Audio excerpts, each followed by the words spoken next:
और फिर से आप सभी का बहुत-बहुत स्वागत है हमारे यूट्यूब चैनल पे। आज फिर से मैं आप सभी के लिए class 12th home science chapter 1 के जो इम्पोर्टेंट पॉइंट्स हैं, जिसके ऊपर मैं अभी कई दिनों से लगातार वीडियो बनाए जा रहा हूँ, जो सिंगल-सिंगल शॉर्ट है और जो आपके सिलेबस में इस बार बोर्ड में पूछा जाने वाला टॉपिक्स है, उन्हीं सब टॉपिक्स के ऊपर हम वीडियोज़ बना रहे हैं। तो इसमें नेक्स्ट टॉपिक जो है, वो हमारा कहता है स्त्रियों और उनके कार्य से संबंधित मुद्दे और सरोकार। ये भी एक वीवीआई पॉइंट्स रहेगा आपके एग्जाम के लिए। यदि आपसे यह प्रश्न पूछा जाता है तो उसे आप कैसे डील करेंगे, ये न्यू सिलेबस 2024 के लिए है, जो इस बार के सिलेबस में ये पॉइंट को जोड़ा गया है होम साइंस क्लास 12th के लिए। तो आइए शुरुआत करते हैं इस चैप्टर में स्त्रियों और उनके कार्य से संबंधित मुद्दे और सरोकार के बारे में। सबसे पहला पॉइंट हमारा कहता है स्त्रियों और उनके कार्य से संबंधित मुद्दे जो हैं या फिर सरोकार जो हैं, वो विभिन्न समाजों और संस्कृतियों में महत्वपूर्ण होते हैं। स्त्रियों के द्वारा जितने भी कार्य होते हैं, जितने भी काम महिलाओं के द्वारा किए जाते हैं, वो कहीं ना कहीं एक समाज से संबंधित होता है और इसका सरोकार जो होता है वो अलग अलग समाज में देखा जाता है। इन मुद्दों और सरोकार का समग्र दृष्टिकोण से अध्ययन करना समाज की उन्नति और विकास के लिए आवश्यक है। अर्थात स्त्रियों के द्वारा जो भी कार्य किए जाते हैं या फिर उनसे संबंधित जो मुद्दे होते हैं, उसका यदि अध्ययन समग्र दृष्टिकोण से किया जाए तो ये एक समाज के उन्नति और उसके विकास के लिए, डेवलप के लिए काफी महत्वपूर्ण होता है।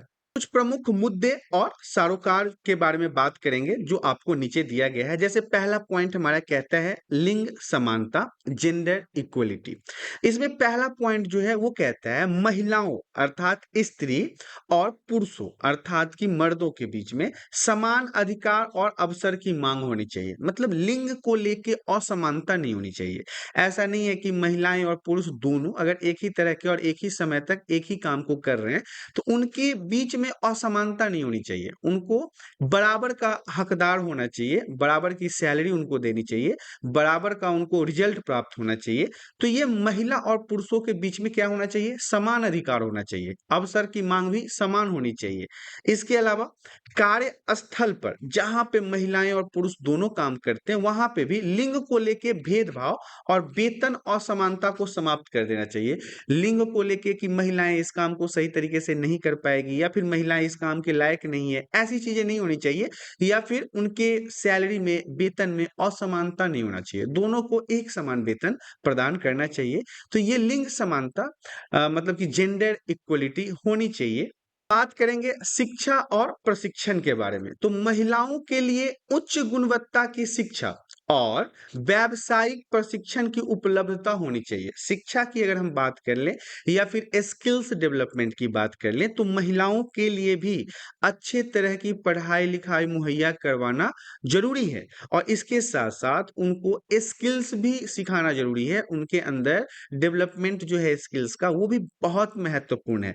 लड़कियों की जो शिक्षा होता है उसको बढ़ावा देना बहुत जरूरी है। हमारा भारत सरकार जो है वो महिला और लड़की को पढ़ाने के लिए कई प्रकार की योजनाओं का भी निर्माण कर चुका है, जिससे क्या होता है कि महिलाएं सही तरीके से अपने आप को और ज्यादा शिक्षित कर सकते हैं और समाज में अपने आप को मतलब और बेहतर बना सकते हैं। स्कूल छोड़ने की दर को कम करना चाहिए। कई बार ऐसा देखा जाता है कि बच्चे स्कूल तो पढ़ने जाते हैं लेकिन किसी कारण बस वो स्कूल छोड़ भी देते हैं, स्कूल में पढ़ाई करना छोड़ देते हैं और काम पे लग जाते हैं। तो ये जो स्कूल छोड़ने का दर है ना, बच्चों के जो स्कूल छोड़ने का कारण है, इसको भी कम करना चाहिए ताकि शिक्षा और प्रशिक्षण जो है वो सही तरीके से व्यवस्थित होकर, बैलेंस होकर लड़कियों के उज्जवल भविष्य को बढ़ा सके। हमारा कहता है स्वास्थ्य और सुरक्षा। अब स्वास्थ्य और सुरक्षा को जान लीजिए। महिलाओं के स्वास्थ्य से संबंधित मुद्दे जैसे कि मातृ स्वास्थ्य, प्रजनन स्वास्थ्य, मानसिक स्वास्थ्य, महिलाओं के खिलाफ हो रहे हिंसा, घरेलू हिंसा, यौन उत्पीड़न के मुद्दों पर कार्रवाई होनी चाहिए। स्वास्थ्य और सुरक्षा को भी समझना काफी महत्वपूर्ण रहेगा क्योंकि महिलाओं के हेल्थ से संबंधित जितने भी मुद्दे हैं, खासकर महिलाओं की यहाँ पे बात हो रही है।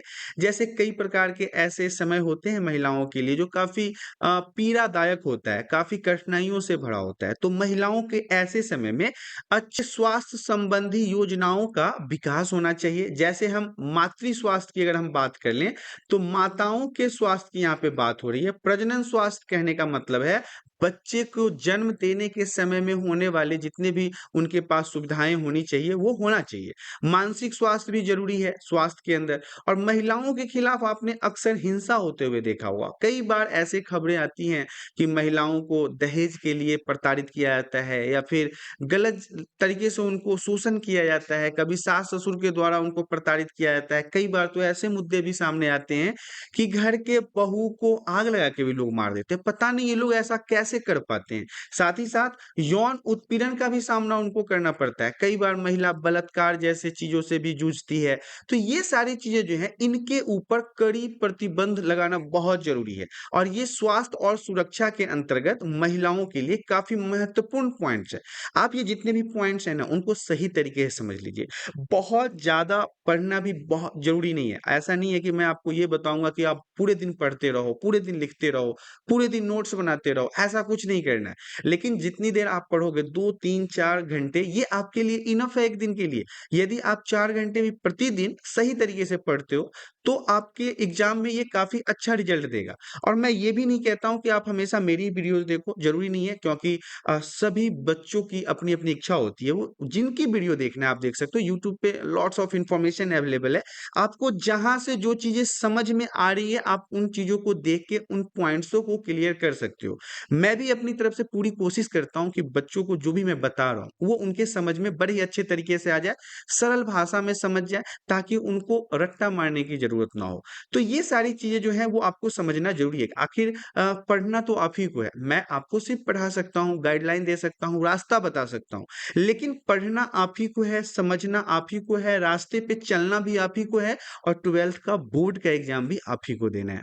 नेक्स्ट पॉइंट हमारा कहता है प्रजनन अधिकार। अब प्रजनन अधिकार के बारे में जान लेते हैं। महिलाओं के प्रजनन अधिकारों की सुरक्षा और उन्हें उनके शरीर के बारे में निर्णय लेने की स्वतंत्रता होनी चाहिए। कई बार हमने देखा है कि महिला ने अगर कोई बच्चा जन्म दिया है, तो उसके अगले साल ही वो फिर से प्रेग्नेंट हो जाती है, फिर से बच्चे को जन्म देती है, उसके अगले साल वो फिर से प्रेग्नेंट हो जाती है, फिर से बच्चे को जन्म देती है। इस प्रकार से लगातार प्रजनन करने के कारण महिलाओं के शरीर में कई प्रकार के रोग उत्पन्न होने लगते हैं, कई प्रकार की परेशानियों से महिलाएं जूझने लगती है। लेकिन पुरुषों को ये सब चीजें समझ में नहीं आती। हालांकि ये ज्यादातर ऐसे परिवार में होता है जहां पे लोग कम पढ़े लिखे होते हैं, उन्हें आइडिया नहीं है कि लगातार बच्चे प्रजनन करने के बाद महिलाओं का शरीर किस प्रकार से दुर्बल और रोगग्रस्त हो जाता है। वो कई प्रकार की बीमारियों से गुजरने लगते हैं। इसलिए सबसे पहले तो शिक्षा बहुत ज़रूरी है, खासकर महिलाओं और पुरुष दोनों के लिए। तो प्रजनन अधिकार में महिलाओं के पास ये हक तो ज़रूर होना चाहिए कि उन्हें कब, कैसे और कितना बच्चा पैदा करना है। क्योंकि ऐसा नहीं कि ज़बरदस्ती उनके साथ बच्चा पैदा करने की प्रक्रिया चालू है और बच्चे पे बच्चा पैदा किए जा रही है। इससे उनके शरीर में ना काफ़ी नुकसान देखने को मिलता है। सुरक्षित गर्भपात और गर्भ निरोधक उपाय की उपलब्धता होनी चाहिए। कई बार ऐसा भी देखा जाता है कि महिला और पुरुष के ना चाहते हुए भी महिलाएं अगर प्रेग्नेंट हो जाती है, तो ऐसे में सही तरीके से गर्भ निरोधक बहुत सारी ऐसी चीजें हैं जिसके माध्यम से प्रेग्नेंट होने से महिलाएं खुद को रोक सकते हैं, पुरुष खुद को रोक सकते हैं कि कैसे आप ये सारी चीजों को आप अपना सकते हैं। तो ये बहुत सारे ऐसे ऑप्शन हैं अभी अवेलेबल जिसका उपयोग करके वो अपने आप को प्रेग्नेंट होने से रोक सकते हैं। तो ये प्रजनन अधिकार के बारे में था। नेक्स्ट पॉइंट हमारा कहता है नेतृत्व और भागीदारी। ये भी VVI पॉइंट रहेगा, नेतृत्व और भागीदारी। चाहे वो राजनीति की बात हो या फिर वो सामाजिक बात हो या फिर वो व्यावसायिक बात हो, क्षेत्रों में महिलाओं की भागीदारी और नेतृत्व को बढ़ावा देना, महिलाओं के लिए नेतृत्व प्रशिक्षण और अवसर प्रदान करना काफी जरूरी है। नेतृत्व भागीदारी क्या होता है इसे समझ लीजिए। महिला चाहे कहीं की भी हो, किसी राज्य, किसी समाज, किसी भी संस्कृति की हो, उनका भागीदारी राजनीति में होना जरूरी है, समाज में होना जरूरी है, व्यवसाय में होना जरूरी है, ताकि महिलाओं की भागीदारी से क्या होता है, उनके नेतृत्व को बढ़ावा मिलता है, महिलाओं को एक सपोर्ट मिलता है, महिलाओं का जो मानसिक आप कह सकते हैं लेवल होता है वो काफी बढ़ता है। महिलाओं के लिए नेतृत्व प्रशिक्षण और अवसर प्रदान करना इसलिए भी जरूरी है क्योंकि मुख्य रूप से एक महिला की पीड़ा दूसरी महिला बेहतर तरीके से समझ सकती है।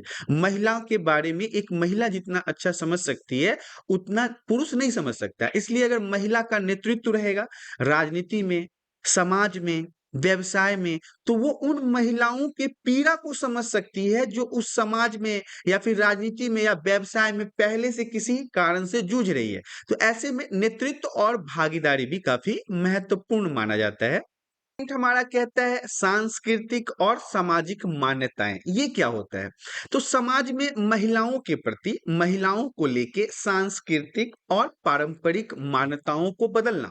कई बार हमने देखा है पुरानी सोच, जैसे कि जिसे हम रूढ़िवाद भी कहते हैं, इनको लेके महिलाओं को स्कूल न जाने देना, लड़कियों को पढ़ाई न करने देना, व्यवसाय न करने देना, व्यापार नहीं करने देना, बाहर निकलने न देना, खेल कूद में नहीं जाने देना। तो ये सब क्या है? सामाजिक मान्यताओं के कारण ही तो लड़कियां परेशान हो रही है ना। ये लैंगिक समानता के प्रति जागरूकता और शिक्षा बहुत जरूरी है। आज बेटा और बेटी दोनों समान है। जो काम बेटा कर सकता है वो उससे अच्छा काम आज के समय में बेटियां कर रही है। तो ये जो पुरानी सोच के लोग हैं, जो रूढ़िवाद सोच के लोग हैं, जो पुरुष और महिलाओं में भेदभाव रखते हैं, वो उनके दोनों को समानता का अधिकार नहीं देते। उनको जागरूक करना जरूरी है, उनको शिक्षा के लिए जागरूक करना जरूरी है, ताकि वो इस प्रकार के भेदभाव को जड़ से समाप्त कर सकें। नेक्स्ट पॉइंट हमारा कहता है कानूनी संरक्षण और अधिकार। अब कानूनी संरक्षण और अधिकार के बारे में भी जान लीजिए कि महिलाओं के अधिकारों की सुरक्षा के लिए कानूनी ढांचे को मजबूत करना, न्याय प्रणाली में महिलाओं के लिए बेहतर पहुंच बनाना और न्याय की प्राप्ति करना, ये सारे पॉइंट्स जो हैं वो कानूनी संरक्षण और अधिकार के अंतर्गत आते हैं। महिलाओं के अधिकार की सुरक्षा के लिए कानूनी ढांचे को मजबूत करने का मतलब ये है कि हमारे इंडियन कॉन्स्टिट्यूशन में महिलाओं को मतलब कि संरक्षण देना काफी जरूरी है। क्योंकि आपको मैंने अभी पहले के स्लाइड में बताया था कि कैसे महिलाओं के साथ घरेलू हिंसा होता है, वो घरेलू हिंसा का शिकार हो जाती है। तो ऐसे में अगर महिलाओं के लिए एक सख्त कानून रहेगा, एक सख्त नीति रहेगा, नियम रहेगा, तो महिलाओं के साथ कोई भी समाज का आदमी या औरत उनको परेशान नहीं कर सकता, उसके अधिकार का हनन नहीं कर सकता। ढांचों को मजबूत करना कहने का मतलब है नियमावली को मजबूत करना, नियम को मजबूत करना, कानून बनाना, न्याय प्रणाली में महिलाओं के लिए बेहतर पहुंच, महिला अपने अधिकारों का मांग कर सके, इसलिए हमारे न्याय प्रणाली में इनके लिए बेहतर उपाय होना चाहिए। और इनको न्याय भी दिलाने की जिम्मेदारी कानून का है, हमारे संविधान का है, हमारे सरकार का है। तो ये कानूनी संरक्षण और अधिकार के बारे में था। अब नेक्स्ट पॉइंट हमारा कहता है मानसिक स्वास्थ्य क्या है। महिलाओं की मानसिक स्वास्थ्य समस्याओं पर ध्यान देना और मानसिक स्वास्थ्य सेवाओं की उपलब्धता, तनाव, अवसाद और अन्य मानसिक स्वास्थ्य समस्याओं के लिए समर्थन।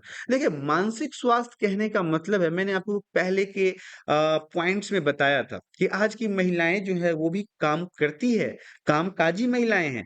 लेकिन लोग एक्सपेक्टेशन क्या रखते हैं कि महिलाएं जब ऑफिस से काम करके आएगी तो वो घर का भी काम करेगी, बच्चों को देखेगी, बच्चों का होमवर्क करवाएगी, घर में खाना बनाएगी, पति का सेवा करेगी, घर की साफ सफाई करेगी, कपड़े धोएगी। ये सारे एक्सपेक्टेशन होते हैं महिलाओं से। तो इसमें क्या होता है कि महिला बाहर के काम में और घर के काम में ना संतुलन नहीं बना पाती है, बैलेंस नहीं कर पाती है, जिससे वो मानसिक स्वास्थ्य नहीं नहीं रह पाती है, वो अस्वस्थता का भाव फील करती है। इसके अलावा बहुत सारी चीजें और है, तनाव है, अवसाद है, अन्य मानसिक स्वास्थ्य समस्याओं के लिए इसमें महिलाओं का सही देख रेख और संरक्षण होना चाहिए। ये मुद्दे और सरोकार महिलाओं के जीवन की गुणवत्ता को सुधारने और समाज में उनकी समान भागीदारी सुनिश्चित करने के लिए काफी महत्वपूर्ण है।